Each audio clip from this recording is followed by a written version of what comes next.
ịma na ndị Igbo sị na ọ na-abụ ofeke mara anya ọgwụ mmadụ agwụ n'obodo. Ama na ofeke ama akọ na mba, ọfọ ogeri ama akọ na mba, maka ha akọ na mba akwụ na-eburu ọnụ. Ofeke adịwago gboo gboo, akwụna adịwago gboo gboo. Mba anyị na-agbanwe ka ife ọjọọ be n'oke, ọ bụrụ ma ọ ya eme nkwụsị. Ọ bụrụ ha na ekwensu na ndị na-ejeri ozi nọ n'ụwa, ife ọjọọ ama akwụsịkwa mba nke kama na ọnya be n'oke. Nene ihe onyonyo abụ onye je ebutesi ọgwụ, ọ dị ka ọnwa dibịa ka o je datasi ọgwụ wee bịa ime dibịa, maka enwe ndị dibịa mara ọgụ. Ụfọdụ na-amụ ya otu esi amụ afịa na-agba bọyị. Ọnwụ na ọ gbara bọyị eduo ya ụlọ.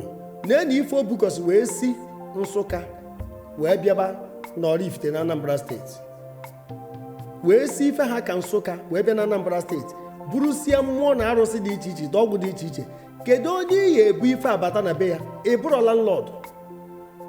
Ọ bụrụ na obodo mmadụ ka ibu ife a ka ị bịa hibe arụsị na-akpọkwu mmụọ dị iche iche. Ekwuona m ya ọtụtụ oge n'ọkwa mmụọ nwe mmadụ. Ụmụ okorobịa kpachara na anya unu afụ na ife a na-eti let's go back to our roots, unu afụ na ife ya na ya so. Mana a na-agwa ndị na-eti mkpu a kama ha ya eme ka o doo anya kedu ruut ị na-eje, ke ndị pụrụ na ruut maka ndị pụrụ na ya ya echigata azụ. Unu afụ na ife ya na ya so. Nne ya ife abụsi ite ọgwụ ewee jubi ebe o si ọ bụrụ Nsụka. Igbo niile bụ ofu, mana enwere ife iyi eji wee si na mba wee fee na mba. Mba na-asụ n'onu n'onu, enwe mmụọ dị iche iche, enwe mmiri dị iche iche.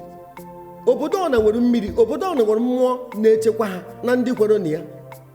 Mana ama na Chineke nwe ụwa nwere enu ụwa n'okpuru ụwa.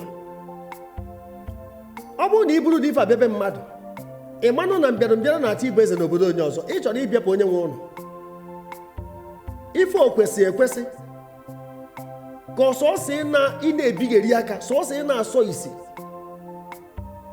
Nye ka ndị oche si eme improve na their technology. Social media emere ka ha rapụ the qualities of their education kama ha na-eme mgbago.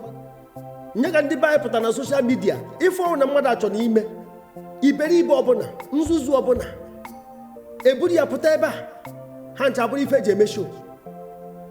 O mekwuo na ụmụ ntorobịa ya na-etizi anyị n'edukeshọn because e nwere content creation. Ọ na-enyezi ego, ife onye ọ nọchọba ego ada agụzi akwụkwọ.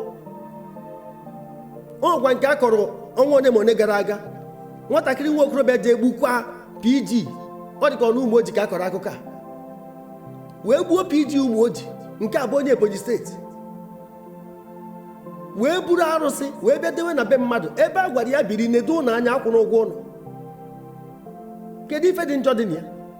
Onye nwe ụlọ anọ nata fụkwazi ebe hiwere arụsị na be wee sịkwazie ya mba na nke a ma adaba.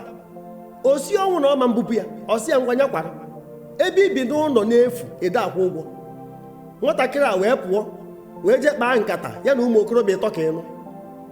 E wee chebiri nwoke a mgbe ọ nata bakwu ya n'ime ụlọ wee gbuo ya.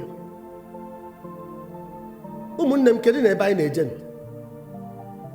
Ekwuona m ya na okwu anyị bụ ndị Igbo dịzi ka onye gọrọ ọgọbe ngwere. Ka ụbọchị gbata gbata na ọgọ m ngwere adaa n'elu, ka ụbọchị esi ebe a na-apach osi ebe a na-elik. Ụbụrụ ọ dịkwa ụmụ okorobịa n'isi. Iji ime dibịa mee ya na be nna gị, mee ya na obibe nna gị. Ndị bụ unu ma na ịma eme ya ha kwado gị. Ọ bụrụ ibe na mba were ya na-arụ ala maka ụdị ndị a na-agwachara ndị ohi ọgwụ ma harapụ ha. Ụdị ha ka nwechakwa ebe ha nọ. Ndị obodo ọ natọrọ anya na mmiri achọpụta ebe ha nọ.